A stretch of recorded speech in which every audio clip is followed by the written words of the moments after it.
High, আপনারা কেমন আছেন সবাই? আমরা এখন সৌদি পার্কে আছি আমরা বন্ধুরা সবাই। তো আপনারা আমাদের জন্য দোয়া করবেন এবং ইকো পার্কে ঘুরতে আসবেন। এখনো আমরা জানি না ইকো পার্কের ভিতরে কেমন কি পরিবেশ কি অবস্থা। তো আমাদের সাথে থাকুন, আমরা আপনাদেরকে বিনোদন দেওয়ার চেষ্টা করব এবং সুন্দর সুন্দর দৃশ্য দেখানোর চেষ্টা করব।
একটা ভালো পরিবেশে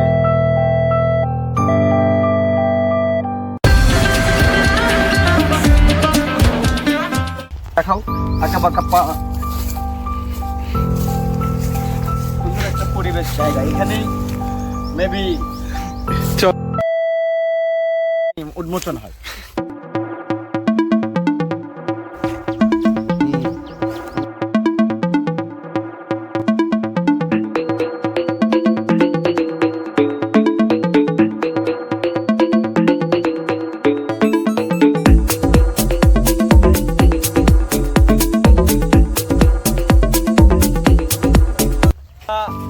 যেটা সন্ধানে আসছি ফাইনালি সেটা আমরা পেয়ে গেছি। এই যে আপনারা এখানে এটা সুন্দর করে দেখলেই বুঝতে পারবেন জায়গাটার স্পেস আসলে এখানে কি করা হয়। সামনেটা যদি একটু দেখানো যায়, সামনেরটাও আসলে বঙ্গবন্ধু ইকো পার্কের আড়ালে ফাইনালি আমার বন্ধু রেজু ইসলাম উন্মোচন করেছে। সাথে ছিলাম আমি, ক্ষুদ্র একটা মানুষ। ঠিক আছে, চলেন আমরা যেতে পারি। আবার খুব সুন্দর জায়গা, এত কষ্ট করে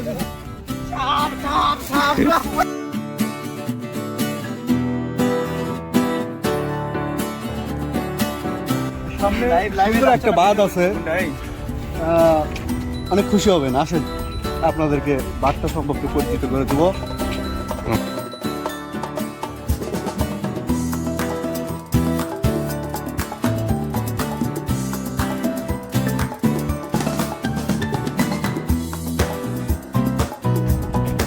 উত্তরবঙ্গে বৃহত্তম সেতু যমুনা সেতু।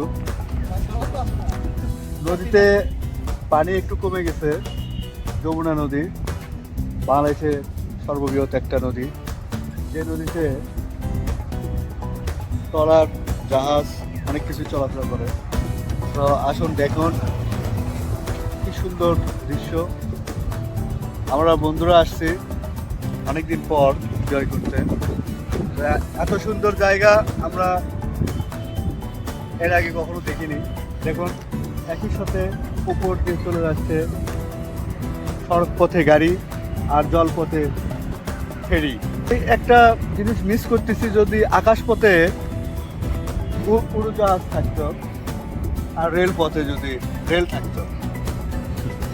আমাদের বন্ধুদের দিকে দেখুন, তারা কত সুন্দরভাবে দেখতেছে যে দৃশ্য কিভাবে উপভোগ করতে হয়। তারা সবাই একজন খুশি, অনেক অনেক খুশি আসতে পেরে, এমন সুন্দর জায়গা দেখতে পেরে তারা অনেক খুশি। তো আপনারা সবাই দোয়া করবেন আমরা যেন মাঝে মধ্যে এরকম স্টোর করতে পারি আর আপনাদেরকেও দেখাইতে পারি এরকম সুন্দর পরিবেশ দৃশ্য। তো আসুন আমরা সামনে এগোই। এটা যমুনা নদী ইকো পার্ক। ইকো পার্কের এখানে রেলের রাস্তা করতেছে আলাদা সাইড। এটা একটা সুন্দর সুন্দর খুব সুন্দর লীলাভূমি। আমার দুষ্ট বন্ধুরা দুষ্ট ছেলের দল, দুষ্ট ছেলেরা। হ্যাঁ, এই যে আমাদের নাইট ভাই, আরে লাভলি বয়, একদম একদম একটা কিউট একটা ছেলে, যার গার্লফ্রেন্ড নাই কিন্তু 3-4টা বেবি আছে, সাওয়াল বল আছে। এই যে আমাদের বড় ভাই, এ আজকে আমাদেরকে এখানে নিয়ে আসছে ড্রাইভ করে, খুব সুন্দর ড্রাইভিং করতে পারে। ভাই তোমার নাম বলো। শফিকুল ইসলাম মোহাম্মদ। সাকিব স্টুডিও এই বড় ভাই, বড় ভাইকে অনেক ধন্যবাদ সুন্দরতম একটা পরিবেশে নিয়ে আসার জন্য। ধন্যবাদ সবাইকে, ধন্যবাদ। এখানে কিছু বলেন, আপনি পিছনে যে সুন্দর দৃশ্য, এখানে একটা ঘুঘু পাখি দেখলাম, ঘুঘু পাখি, ওই যে সামনে ঘুঘু পাখি ডালা মেলা আছে, ওই যে। কোথায়? হ্যাঁ, খুব সুন্দর একটা পরিবেশ। আর কিছু বলবো না, পরে আগে নামাজ পড়বো। আচ্ছা, তো আমরা নামাজ শেষ করে সবাই মিলে ডিসাইড করলাম যে আমরাও যমুনা সেতুর ব্রিজের নিচে যাব ব্রিজ দেখতে। তো যেই বলা সেই কাজ, তো সবাই মিলে ডিসাইড করলাম যে নৌকাওয়ালা ভাইয়ের কাছে যাই আমরা বলি সে কত টাকা নেই যে আমাদেরকে নিয়ে যাবে ওখানে। তো ওনার সাথে কথা বলে দেখলাম যে উনি একটু ভাড়াটাই বেশি চাইতেছে। পরে অনেক কিছু বলার পরে সে রাজি হইলো নিয়ে যাওয়ার জন্য, আর আমরা তো অনেক খুশি। আর আমি লাইফে ফার্স্ট এটাই যে যমুনা সেতুর নিচে প্রথম এভাবে ব্রিজটা দেখতে পারবো নিচে গিয়া সরাসরি। তো চলুন আমাদের সাথে, আর আপনারাও দেখতে থাকুন ভিডিওটি।